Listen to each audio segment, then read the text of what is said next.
सभी साथियों को मेरा नमस्कार और नेशनल स्कॉलरशिप पोर्टल के नए वीडियो में आपका पुनः स्वागत है। साथियों, इससे पूर्व की वीडियो में हमने जाना था कि नेशनल स्कॉलरशिप पोर्टल में जो कि मैंडेटरी कर दिया गया है एकेडमिक ईयर 2024-25 से OTR process one time registration, क्योंकि आपके जितने भी एकेडमिक जितना भी साल होंगे आपके एक ही टाइम आपको रजिस्ट्रेशन करना पड़ेगा और आप जब भी आप नेशनल स्कॉलरशिप पोर्टल पर अप्लाई करेंगे तो वो ओटीआर आपका यूज होगा, जिसके साथ कि आपको पासवर्ड मिल चुका होगा। यदि आप ओटीआर की प्रोसेस नहीं जानते तो उसकी मैं वीडियो का डिस्क्रिप्शन बॉक्स में लिंक डाल दूंगा, आप वहां से देख लें। तो साथियों, आज हम जानेंगे कि नेशनल स्कॉलरशिप पोर्टल पे आपने फ्रेश और अगर आपने पूर्व में आपने आवेदन कर चुके हैं आप नेशनल स्कॉलरशिप पोर्टल में पिछले विगत वर्षों में, तो आप रिन्यूअल कैसे करेंगे, जिसकी प्रोसेस आप बिल्कुल नए तरीके से होने वाली है, जिसमें कि आपको मैंडेटरी ओटीआर प्रोसेस करनी होगी। लेकिन आज हम जानेंगे कि ओटीआर के बाद आप किस तरह से फ्रेश और रिन्यूअल एप्लीकेशन फॉर्म भरेंगे और एप्लीकेशंस की आईडी कैसे प्राप्त करेंगे और एप्लीकेशंस की आईडी से एप्लीकेशंस की प्रिंट आउट तक की पूरी प्रोसेस जानने का प्रयास करेंगे। तो साथियों, यदि आप इस चैनल में नए हैं तो जरूर इसको सब्सक्राइब कीजिएगा ताकि इस तरह की इंफॉर्मेटिव वीडियोस आपको मिलती रहे और बेल आइकन दबाना ना भूलिएगा ताकि इंफॉर्मेटिव वीडियोस की जो आपके नोटिफिकेशंस आपको समय पर मिलता रहे।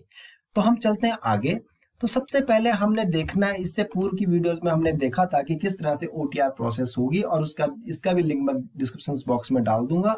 तो किस तरह से आप अगर ओटीआर कर चुके हैं तो उसके बाद आपने किस तरह से आवेदन करना है, फ्रेश और रिन्यूअल करना है, तो कैसे करना है। तो उसके लिए हमारे 5 स्टेप्स होंगे: general information, academic details, application specific, scheme available और स्कीम स्पेसिफिक डिटेल्स। ये कैसे होंगे और इनमें क्या क्या आपने भरा जाना है और प्री और पोस्ट मैट्रिक में आपने क्या क्या डाटाज भरने हैं और क्या क्या डाटाज आपके लिए नहीं है। तो ये पूरी प्रोसेस हम जानने का प्रयास करेंगे। तो हम बढ़ते हैं थोड़ा आगे।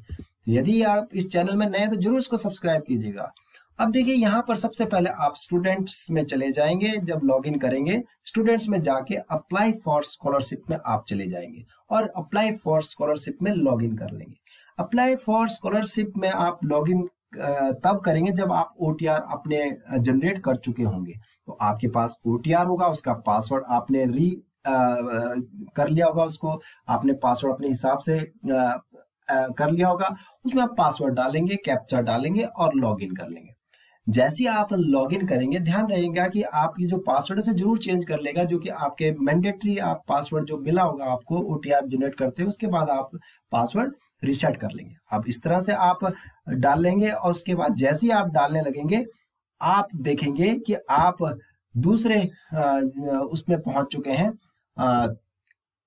इस तरह से आपकी लॉगिन सक्सेसफुली हो गया। अब जब लॉग सक्सेसफुली हो गया तो फ्रेश एप्लीकेशंस के लिए आप देख पा रहे हो यहाँ पर आपके एप्लीकेशन आईडी कुछ नहीं है।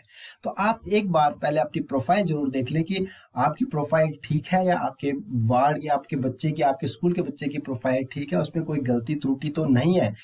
अब क्या करेंगे, आप अप्लाई फ्रेश को क्लिक करेंगे। अप्लाई फ्रेश को क्लिक करते ही आपके पास इस तरह से कंडीशंस आ जाएंगे, टर्म एंड कंडीशंस आ जाएंगे। ध्यान रखने वाली बात यह है कि यदि आप किसी तरह से डेमोग्राफी चेंज करते हैं तो उसके लिए आपको अपने आधार की डेमोग्राफी भी चेंज करनी होगी, अन्यथा की स्थिति में आपका जो है ओटीआर में ऑटोमेटिकली वो क्या हो जाएगा, अपडेट होता चला जाएगा। तो इस तरह से आपने देख लिया होगा कि इस तरह से आपने पूरी ये टर्म एंड कंडीशंस पढ़ लेनी है और बहुत केयरफुली इसको टर्म एंड कंडीशन पढ़ते हुए जो मैं बोल रहा हूँ उन्हें ध्यान देना है। और जो आपने अगर आपका आधार नंबर के आपने ईआईडी मतलब कि अभी रजिस्टर्ड कर रखा आधार नंबर के लिए, तो उसको आप 1 महीने के अंदर उसको क्या कर लेंगे, सबमिट कर लेंगे। और इस तरह से आप पूरी टर्म एंड कंडीशन आप पता है प्री मैट्रिक स्कॉलरशिप होती है 1 से 10 तक की क्लास के लिए और पोस्ट मैट्रिक होती है उसके बाद की क्लासेस के लिए। तो उसको ध्यान से भरेगा क्योंकि ये चेंज होने की प्रोसेस बहुत लंबी है, जिससे कि आपको बहुत बाधा पड़ सकती है। तो आई एग्री पर आप क्लिक करते हुए आगे बढ़ जाएंगे।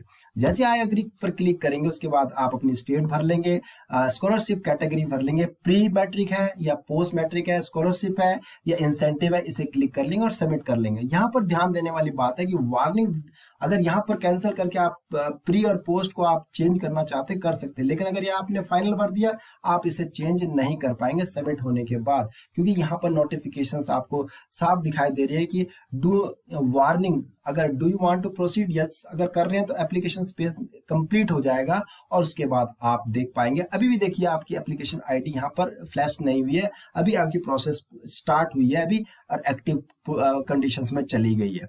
अब इसके आगे हम बढ़ेंगे, उसके बाद हम अपना जो डेमोग्राफिक है, कम्युनिटीज, रिलीजन और आपके एनुअल इनकम, अगर प्री आपकी भर रहे हैं आप तो इसमें एनुअल इनकम का सर्टिफिकेट लगाने की आवश्यकता नहीं है। आप इसमें अपना रिलीजन्स इत्यादि बड़े ध्यान से भरेंगे, कहीं गलती ना हो।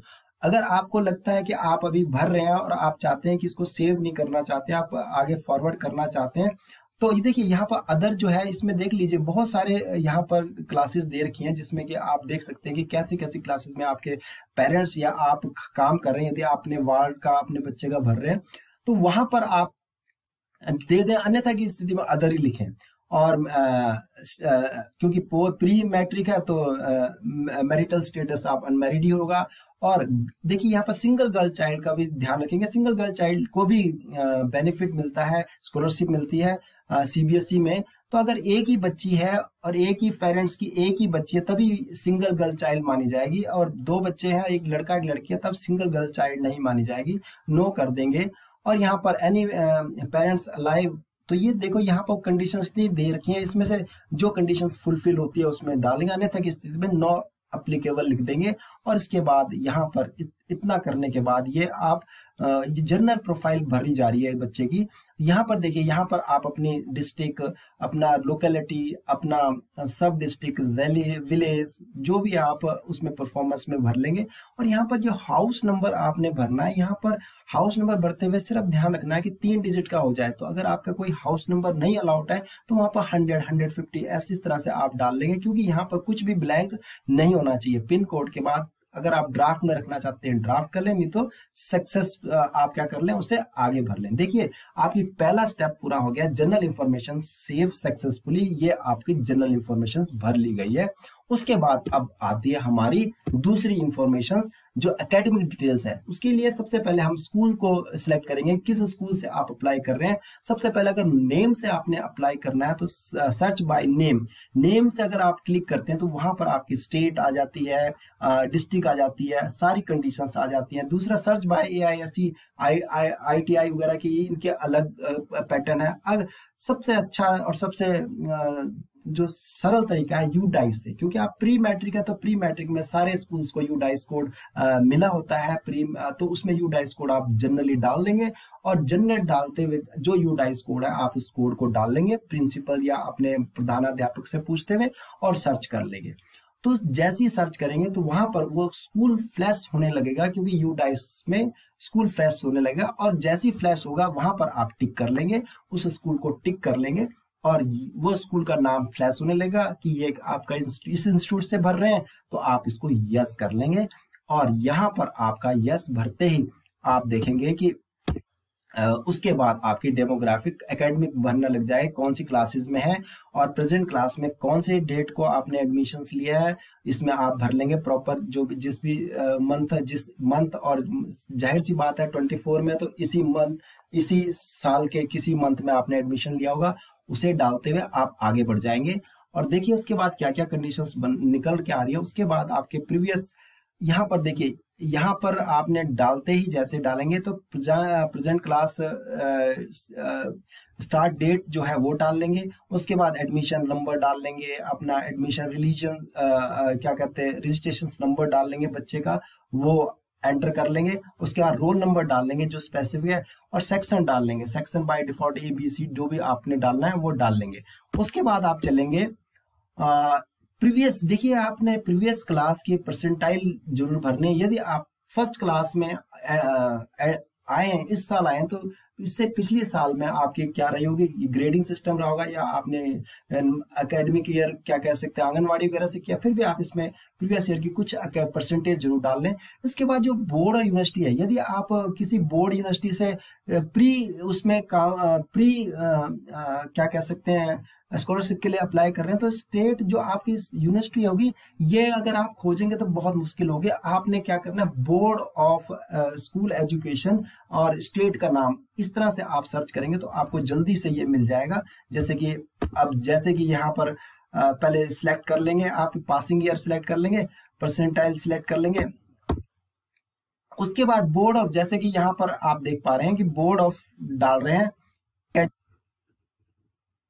जैसे board of school education Uttarakhand डाल दिया, जैसे इसमें आप देख पा रहे होंगे board of school education Uttarakhand डाल दिया। और प्रीवियस ईयर जाहिर सी बात है कि कक्षा 2 में बच्चा है तो ये कक्षा 1 में रहा होगा पिछले साल, और यहाँ पर आपने क्या करना है, परसेंटाइल इसकी डाल लेनी है। और जैसी परसेंटाइल डालेंगे सेव टू नेक्स्ट कर लेंगे, और सेव टू नेक्स्ट करते ही आप देख पाएंगे कि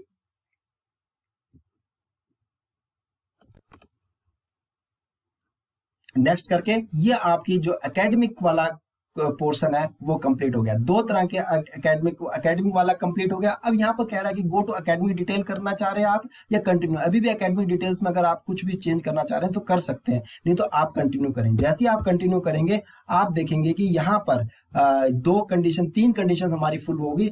इस एप्लीकेशन स्पेसिफिक को हमें भरने की आवश्यकता नहीं, उसका यहाँ पर अभी रिमाइंडर आप देख पा रहे थे। उसके बाद scheme available pre matric scholarship for student state sector का, उत्तराखंड का, जिस स्टेट का होगा वहां पर आपको ये दिखाई देने लगेगा प्री मैट्रिक का।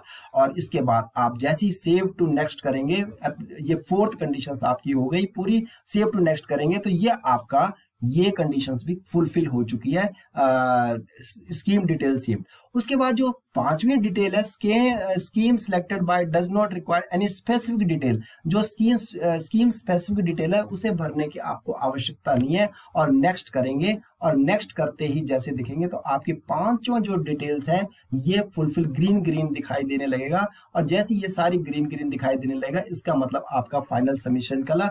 अपलोड डॉक्यूमेंट्स की आपको आवश्यकता नहीं है, प्री मैट्रिक में डाउनलोड की आवश्यकता नहीं। यदि आप क्या कह सकते हैं डिसेबल पर्सनैलिटी है तो उसमें आपको यहाँ पर सर्टिफिकेट आपको शायद लगाना पड़ेगा, उसके लिए मैंडेटरी। अन्यथा की स्थिति में आप फाइनल सबमिट कर लें। और फाइनल सबमिट करते ही जैसे आप फाइनल सबमिट करेंगे तो यहाँ पर फाइनल सबमिट कर लेते हैं हम इसको, फाइनल सबमिशन पहुंच जाते हैं।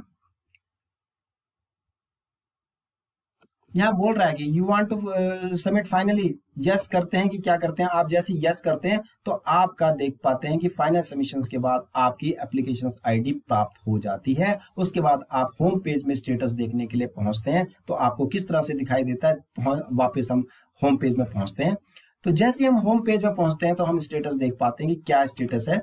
तो माई एप्लीकेशंस में आप देख पाएंगे कि जैसे आपने होम पेज खोला तो माई एप्लीकेशंस को क्लिक करेंगे तो माई एप्लीकेशंस में आपकी एप्लीकेशन आईडी, एकेडमिक ईयर और फ्रेश, और यहाँ प्रोसीड करके देख लेंगे कि आपकी स्टेटस क्या है। थोड़ी देर के लिए देखेंगे कि कहीं ये मिसमैच तो नहीं हो रही। वेरिफिकेशन डिटेल्स में यहाँ देखेंगे कोई डुप्लीकेट सिस्टम में कोई डुप्लीकेट आपकी आईडी तो नहीं हो रखी इसी नाम से जनरेट, तो यहाँ पर नो लिखा आ रहा है। उसके बाद आप क्या करेंगे, यहाँ पर वापस जाके स्टेटस को चेक करते हुए वापस चले जाएंगे और वापस जाके जैसे प्रिंट एप्लीकेशंस देखेंगे तो यहाँ पर आपका पूरा एप्लीकेशंस यहाँ प्रिंट आउट दिखाई देने लगेगा, जिसका कि आप एक प्रिंट आउट निकाल के अपने पास फॉर डॉक्यूमेंटेशन के लिए आप रख सकते हैं। और यहाँ पर एक क्यूआर कोड भी आपको दिखाई देगा। अगर इस क्यूआर कोड को स्कैन करेंगे आईडी एड्रेस को तो यहाँ पर आपके जो एप्लीकेशन का स्टेटस आपको यहाँ पर दिखाई देने लगेगा। इस तरह से आप पूरा फॉर्मेट इस तरह से भरेंगे। रिन्यूअल के लिए भी यही कंडीशंस होगी। रिन्यूअल में यहाँ पर जहां पर फ्रेश है वहां पर रिन्यूअल आ जाएगा और एप्लीकेशन आईडी वही रहेगी पुरानी जो आपकी थी, बस ओटीआर आपको नए सिरे से करना होगा, इसमें मैंडेटरी। अब आप मुझे लगता है कि पूरी प्रोसेस आप समझ पाए होंगे और कि कैसे कैसे आपने करना है। और इतनी देर आपको थैंक्स फॉर वॉचिंग कि आपने पूरी वीडियो बड़े ध्यान से देखी, और आशा करता हूं कि आपको पूरी वीडियो में आपके जो शंकाएं उनका समाधान हुआ होगा। Thanks and have a nice day.